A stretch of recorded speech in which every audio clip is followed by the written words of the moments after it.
All right, guys. This is Acer of Spades, Team TSE, State 268.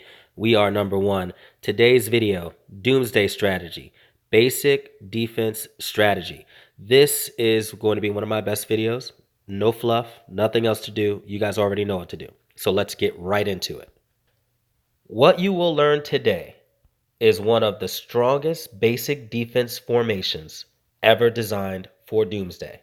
I highly suggest trying this out if you are especially in season 1 of Doomsday, but it works in further seasons as well, and you can easily change it and do anything you want to do with it. This is just to get you started and to basically blow away your competition that doesn't have a plan like this.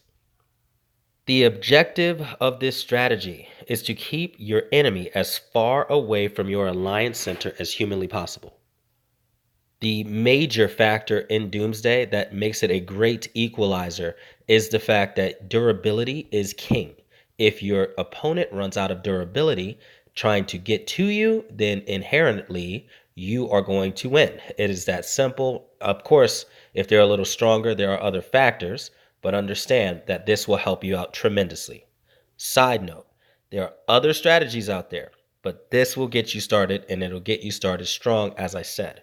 This is going to be in the Doomsday Season 1 playlist. That'll be in the description below. Let's go ahead and get started with specifics. What you will need: highly active alliance members that are coachable and ready to work. This is crucial. This is all about what all of Doomsday is. If your alliance is not on board, you will not succeed. Next, farm accounts. A lot of people will say the quote, "This is not Farmville." Well, I would like to tell you, if you are mastering Doomsday and you go against someone who is playing quote unquote Farmville with the way that I'm going to design this strategy for you, you're going to have a very, very hard time. And you're going to see why very soon. Now, first things first, this is an excellent example of what we're about to talk about, minus a few minor holes. But if you do not know much about Doomsday at all, the buildings, what I'm referring to at all, and you are brand new, please refer to my Doomsday Season 1 playlist, again in the description below, and specifically start with Doomsday basics and tips. It's a killer video. I explain the entire thing. Go into that. Now, here's the strategy that you are seeing up front, and they're doing it a little different. The strategy that I've devised and have come up with after doing this several times and learned from other individuals as well is doing even row placement. If you notice, the buildings are placed around the Alliance Center here, but they are skipping a space in between. They specifically did this with odd row placement, meaning they did the first, third, and fifth row away from their Alliance Center. So this will be 1, followed by 3 here, and then you can see 4 is empty, and then the next one would be 5, and et cetera, right? Now, they did that. I suggest skipping a space and actually doing row 2, 4, and 6, and 8, meaning where the white tiles are that you see that are captured, put buildings there and skip a space around the Alliance Center. That's just my suggestion.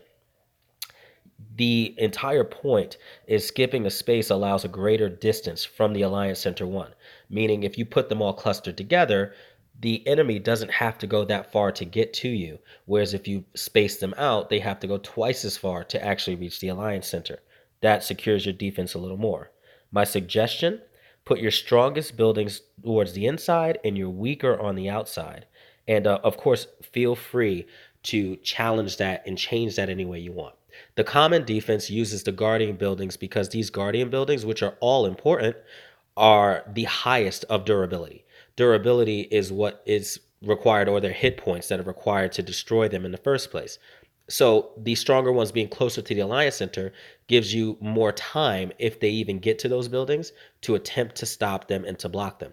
Whereas on the outside, even these individuals have put their virus centers as well as their processing centers. However, there is a strong idea out there that the virus centers, being as important as they are, might not be a good idea to be on the outside row. So you guys play with it, but at least you understand the defense and how that works. Now let's get to part 2. Also, before that, I apologize. Shout outs to NXR over in 340 for being the example in this video. You guys are doing a pretty good job, and watch my videos and you can grow a little more. Next, and one of my favorite parts that separate a great alliance defense versus a weaker one is the basic tile defense. Here's how it goes. To get a formation that looks exactly how you're seeing here, where if I attempted to teleport here, there's always just one space that stops me from teleporting in that area. And there's no way for me to get my base in there because it is covered perfectly by the tile placement. There is something very specific about this that creates this formation the way it is. If you click on one of the tiles, the coordinates that they have are odd X and Y coordinates. That means they end in 1, 3, 5, 7, or 9. And you would do that with every single one of these tiles and abandon everything else, and it will create a formation like this. So the captured tiles are clearly white, and those white tiles clearly all end in an odd number, except for this one that is clearly off of formation, and that's what we're going to talk about. You have to make sure that your team abandons every other coordinate that is not odd, meaning if it ends in 0, 2, 4, 6, or 8, then it needs to get done. The example is, however, near perfect, and it still meets the purpose if done properly. Here's my suggestion for this. Each alliance player in your main alliance should sacrifice 10 tiles that they never, ever abandon in front of Alliance Center 1. What this does is starts off the defense, and honestly, your own alliance is the only one that can take tiles off of another. If you've already begun capturing tiles, you'll know that you have to have an adjacent tile or be next to one of your buildings or a rally point in order to capture tiles. So, how do you get a formation that gets much further than your Alliance Center 1 if your members are only taking 10 tiles apiece? Okay? They never abandon them. They go to the higher level tiles with all the other space that they have. The way that you do this is simply allowing a rotation of those farm accounts that I was saying you're going to need. You can virtually take and expand this defense infinitely throughout your map. If you have dedicated enough players and enough people to do it with you, you can literally get to a point where you cover half the map if you wanted to, or even get to a point where you get all the way to your second alliance center to allow a super defense if you wanted to do so. So my challenge to you is to see if you can't get this defensive protection up to 200 kilometers away from your Alliance Center 1.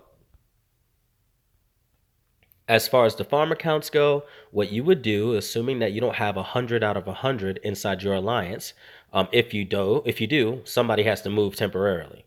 What you would do is you would take a farm account, meaning an account you made, an alternative account, and you would add that account to your alliance temporarily.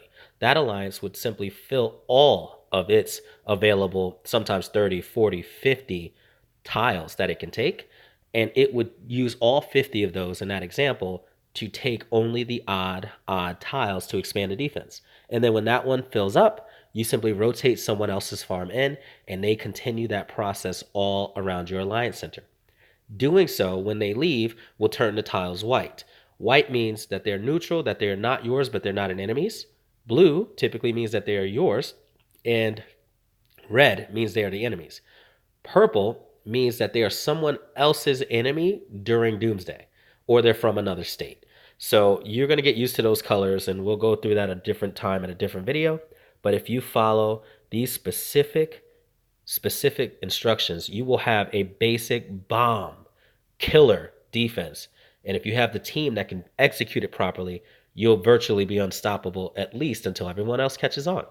My final thoughts, guys. Thank you so much for all the constructive feedback that I've received recently. I want to give you guys the facts. I want to give you guys the best information possible. So thank you for bearing with me. If the information was good, as usual, like and subscribe. And don't forget to look for any variations to this, any upgrades that you want to try. And don't forget that there are ways to exploit this type of defense. And I'm just very proud to share it with you to help you guys grow. Again, Acer of Spades coming at you with another one to change your Doomsday game. Like and subscribe. I'm out.